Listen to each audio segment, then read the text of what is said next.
Welcome back to The Explainer. Let's jump right in, because today we're unpacking something that's going to make you completely rethink your daily routine. We're looking at a deeply fascinating and honestly pretty provocative 2005 philosophical essay by an author named Xu Feng. It's simply titled, "What Are You Busy With?" This is a text that basically takes a giant magnifying glass to the daily grind and challenges us to evaluate the actual fundamental worth of our time. It's an unflinching look at human motivation, and we are going to explore exactly how the author breaks it all down, piece by piece. Okay, let's dive into this. What are you actually busy with every single day? I want you to really think about your own schedule for a second here.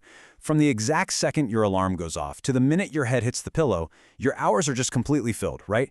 You're rushing, you're working, you're constantly responding to things. But what is actually filling those hours? This question right here is the central anchor of Xu Feng's entire philosophy.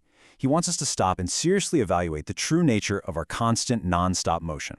Because, as the author points out, busyness is absolutely the defining hallmark of modern life.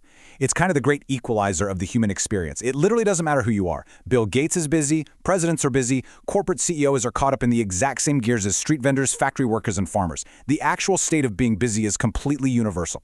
Everyone is caught in the grind. But, and this is the absolutely crucial distinction in the text, while the busyness is the same, the ultimate outcomes are vastly different. And that leads us to this incredibly stark dichotomy. The author argues that your busyness ultimately falls into one of two buckets. It's either a comedy or it's a tragedy. This is literally the pivot point of the entire essay. It's not about how busy you are, but what you are busy doing that determines the ultimate value of your actions. So how does the author define these two completely different paths? Well, according to his foundational thesis, the divide is crystal clear.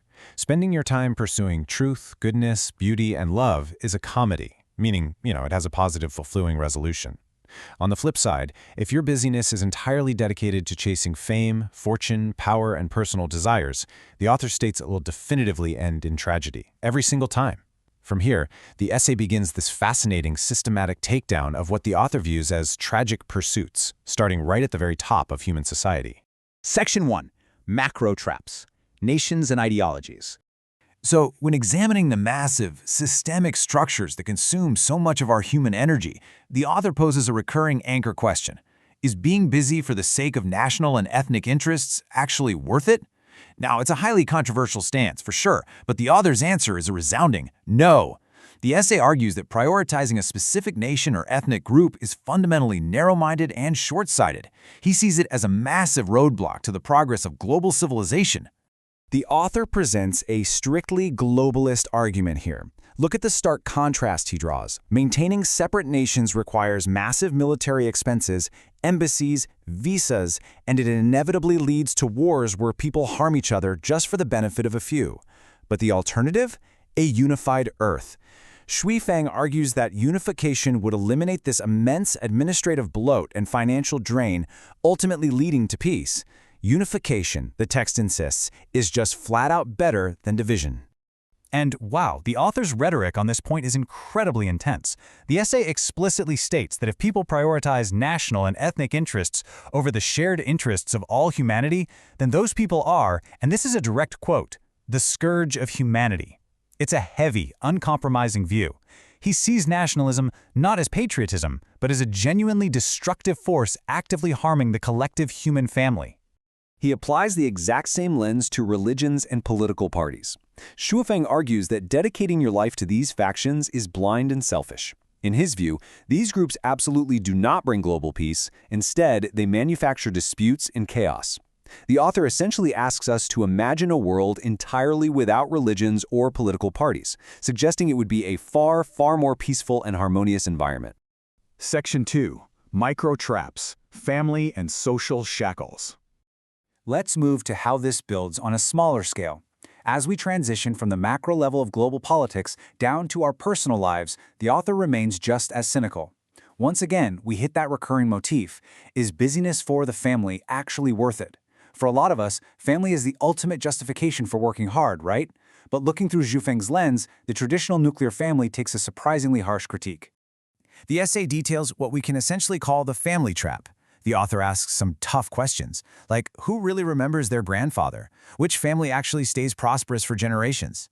Xu Feng argues that an exhausting lifetime of working for your family rarely leaves a lasting legacy. Actually, scratch that. He suggests it might even bring pain to your descendants down the line. He also views marriages as fleeting, noting that spouses survive the loss of their partners all the time. Ultimately, the text describes the home not as a warm sanctuary, but as a shackle or a cage that people are deeply, deeply trapped inside. And man, this trap extends right outward into our social lives too. Think about all the things you are totally obligated to attend. The meetings, the gatherings, the banquets, the birthday celebrations, housewarming parties, weddings, funerals. It's a lot. The author sees all of this not as joyful human connection, but as overwhelming social distress. His philosophy dictates that the more worldly people you associate with, the more distress you're just going to multiply in your own life. Section 3. Modern Traps.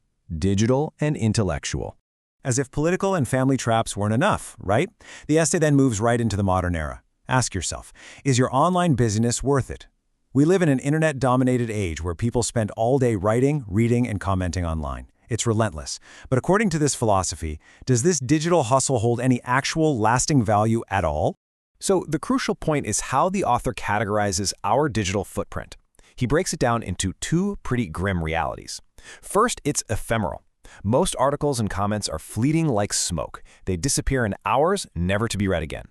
But worse than that, he argues that the vast majority of online content doesn't bring us truth or beauty. It just exposes falsehood and resentment. He literally refers to this as cultural garbage and spiritual garbage that only serves to create anxiety, hatred, and confusion in whoever is reading it. And what about our pursuit of basic knowledge?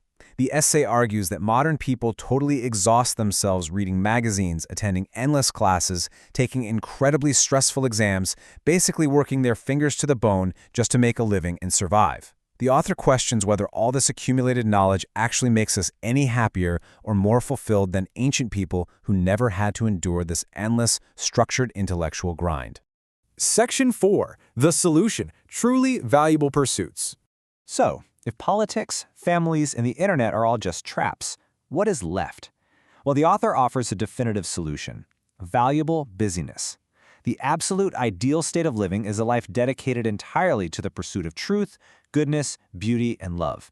By focusing your energy right here, the author states you gain real wisdom and true joy. It elevates the very quality of your life, allowing you to fully enjoy the present moment while actively laying a solid foundation for a beautiful future. It's a complete shift from material exhaustion to lasting spiritual wealth. To really anchor this philosophy, the author shares this biblical excerpt from Jesus. What good is it to accumulate wealth on earth, accumulate treasures in heaven? Where your treasure is, there your heart will be also. Shufeng uses this to perfectly illustrate the necessary shift in our daily focus. We have to move away from the fleeting, earthly goals of fame, fortune, and worldly social status, and move towards spiritual permanence. Ultimately, the essay concludes that dedicating your life to truth, goodness, beauty, and love equates to walking on the ultimate path of the greatest creator. For the author, this is literally the only busyness that contains true, lasting value. It completely transcends nations, it transcends the nuclear family, and it entirely bypasses all the noisy chaos of the digital age. And that brings us right back to where we started. The explainer ends exactly as the original 2005 essay does, leaving us with this stark, completely unavoidable question to ask ourselves. I want you to look at your schedule tomorrow. Look at your goals. Look at where your precious energy goes. What are you busy with? Is it a comedy or a tragedy? I'll leave that up for you to think about. Thank you so much for joining me for this analysis, and as always, keep learning.